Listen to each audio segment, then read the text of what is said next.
আজি ইয়াত আহিবলৈ পাই বহুত আনন্দিত হৈছো আৰু লগতে অকমান উৎসাহিত হৈছো আগলৈ আৰু আগুৱাই যাবলৈ। আমাৰ MLA ছাৰে মাননি আগবঢ়াইছে, সম্বৰ্ধনা আগবঢ়াইছে, যিহেতু মই আলিগড় মুছলিম ইউনিভাৰ্চিটিৰ পৰা MTech এইবছৰ উত্তীৰ্ণ হৈছো। ভাল এটা পাৰ্চেন্টেজ লাভ কৰিবলৈ সক্ষম হৈছো, 92.5%। মোৰ মা দেউতা আৰু মোৰ পৰিয়ালৰ যিখিনি ত্যাগ আছিল সেইখিনি যাতে মই কৰিব পাৰিছো, সেইবিলাক মই বহুত আনন্দিত হৈছো।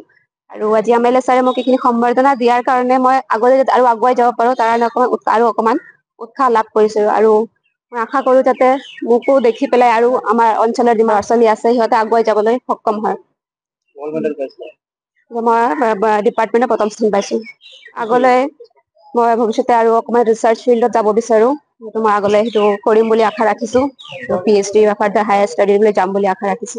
মই BLLB অনাৰ্ছত আজমল আইন মহাবিদ্যালয়ৰ পৰা প্ৰথম স্থান ফাৰ্ষ্ট ৰেংক পাবলৈ সক্ষম হৈছো আণ্ডাৰ গুৱাহাটী ইউনিভাৰ্চিটিৰ ভিতৰত। আৰু মাতি অনাৰ কাৰণে বিনাকান্দি সমষ্টিৰ MLA মই অতিকৈ আনন্দিত হৈছো।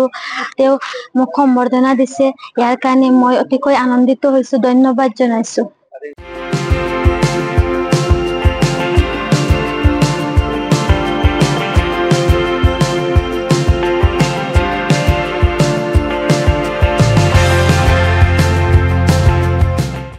মই আজি ইয়াত আহিবলৈ পাই বহুত আনন্দিত হৈছো আৰু লগতে অকমান উৎসাহিত হৈছো আগলৈ আৰু আগুৱাই যাবলৈ।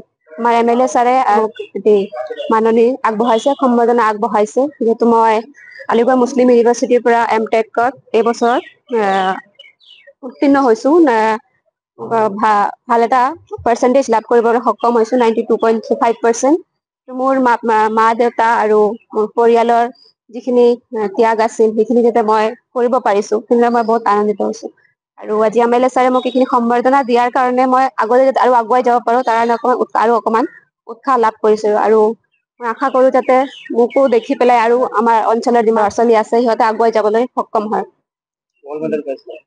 মই ডিপাৰ্টমেণ্টত প্ৰথম স্থান পাইছো। আগলৈ মই ভৱিষ্যতে আৰু অকমান ৰিচাৰ্চ ফিল্ডত যাব বিচাৰো।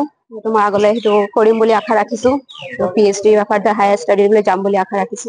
মই BLLB অনাৰ্ছত আজমল আইন মহাবিদ্যালয়ৰ পৰা প্ৰথম স্থান ফাৰ্ষ্ট ৰেংক পাবলৈ সক্ষম হৈছো আণ্ডাৰ গুৱাহাটী ইউনিভাৰ্চিটিৰ ভিতৰত। আৰু মাতি অনাৰ কাৰণে বিনাকান্দি সমষ্টিৰ MLA মই অতিকৈ আনন্দিত হৈছো। তেওঁ মোক সম্বৰ্ধনা দিছে, ইয়াৰ কাৰণে মই অতিকৈ আনন্দিত হৈছো, ধন্যবাদ জনাইছো।